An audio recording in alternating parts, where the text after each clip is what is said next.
వెబ్సైట్ని లైక్ ఒక లోకల్ సిస్టంలో ఉన్న ప్రాజెక్ట్ని వర్సల్లో ఇంపోర్ట్ చేసుకొని ఒక యూఆర్ఎల్ లైక్ కస్టమైజ్డ్ డొమైన్ ఎలా క్రియేట్ చేసుకోవాలని చూద్దాం.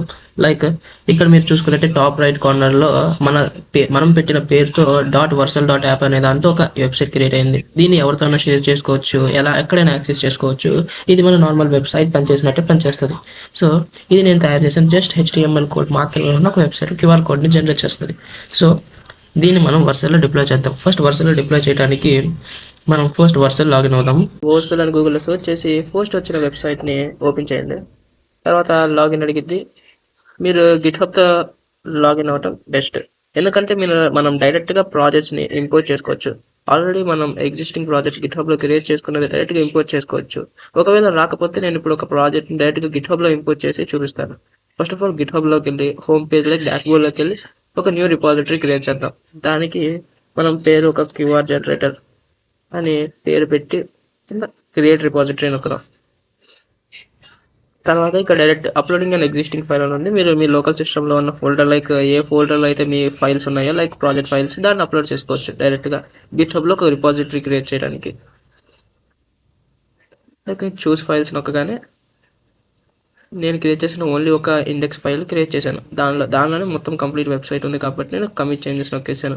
మీరు ప్రాజెక్ట్ ఎంత పెద్దదైనా డైరెక్ట్గా అప్లోడ్ చేసుకోవచ్చు కంప్లీట్ ఫైల్స్ అన్నింటినీ. సో ఇట్లా క్రియేట్ చేసుకున్న తర్వాత మనం QR జనరేటర్ అని ఆల్రెడీ వర్సల్లోకి ఒకసారి వెళ్ళిపోదాం. మనం ఇక్కడ రిపాజిటరీ క్రియేట్ చేసిన తర్వాత ఇక్కడ యాడ్ న్యూ అని నొక్కి ప్రాజెక్ట్స్లోకి వెళ్ళగానే మీరు క్రియేట్ చేసుకున్న రిపాజిటరీస్ అన్నీ కనపడతాయి. లైక్ ఇప్పుడే క్రియేట్ చేసిన జస్ట్ నౌ అని పడిన QR జనరేటర్ మనం ఇంపోర్ట్ చేసుకున్నాం. డైరెక్ట్గా మనం ఇంపోర్ట్ చేసేసుకోవచ్చు. లైక్ డైరెక్ట్గా మీరు ప్రాజెక్ట్ని మార్చుకుంటే మార్చుకోవచ్చు. డైరెక్ట్గా ఇక్కడ డిప్లాయ్ నొక్కేస్తే మన URL ఒక 2 minutesలో రెడీ అయిపోతుంది. ఆ URLని మనం కావాలంటే ఎడిట్ చేసుకోవచ్చు, కస్టమైజ్ చేసుకోవచ్చు. బట్ .వర్సల్.యాప్ అనే లాస్ట్ డొమైన్ మాత్రం ఉంటుంది. సో మీరు బయట డొమైన్స్ కొనుక్కొని యాడ్ చేసుకుంటే దాన్ని బైపాస్ చేయొచ్చు.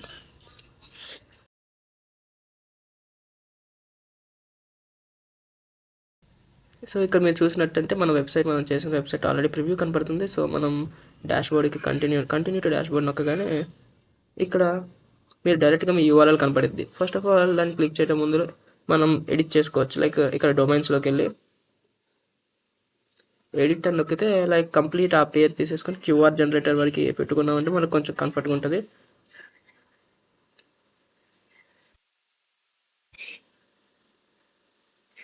Remove old domain, save. ఇది ఆల్రెడీ ఎవరో ప్రాజెక్ట్కి అసైన్ అయి ఉంది కాబట్టి మనం ప్రాజెక్ట్ పేరు కొంచెం ఎడిట్ చేద్దాం.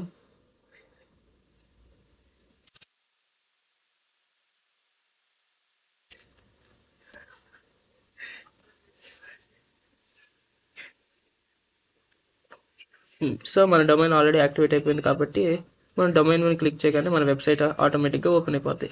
సో ఇది ఏం ప్రాబ్లం లేకుండా పనిచేస్తుంది. లైక్ కంప్లీట్ QR జనరేట్ చేస్తుంది. ఎవ్రీథింగ్ వర్కింగ్ ఫైన్ కాబట్టి ఇంకా యాజ్ ఇట్ ఈస్గా మన URL ఉంది. బట్ వర్సల్.యాప్ అని ఉంది. దీనికి మీరు డొమైన్ కూడా కనెక్ట్ చేసుకోవచ్చు. సపోజ్ మీ దగ్గర బయట ఎక్కడైనా పర్చేస్ చేస్తే చేసుకోవచ్చు. లైక్ యాడ్ బై డొమైన్ మీరు డొమైన్ కూడా కొనవచ్చు. సో ఇట్లా మీరు గిట్హబ్ రిపాజిటరీస్తో ఒక కంప్లీట్ ప్రాజెక్ట్ని జనరేట్ చేసి దాన్ని వర్సల్లో డిప్లాయ్ చేసుకోవచ్చు. సో మీకు ఇక్కడ ప్రతి 30 daysకి రీఫ్రెష్ అవుతూ ఉంటుంది. లైక్ ఎడ్జ్ రిక్వెస్ట్లు కానీ ఎడ్జ్ రిక్వెస్ట్ CPU డ్యూరేషన్ ఇది ప్రతి 30 daysకి రీఫ్రెష్ అయ్యింది కాబట్టి ఇది బేసిక్ వెబ్సైట్స్కి పర్ఫెక్ట్గా సూట్ అయిపోద్ది.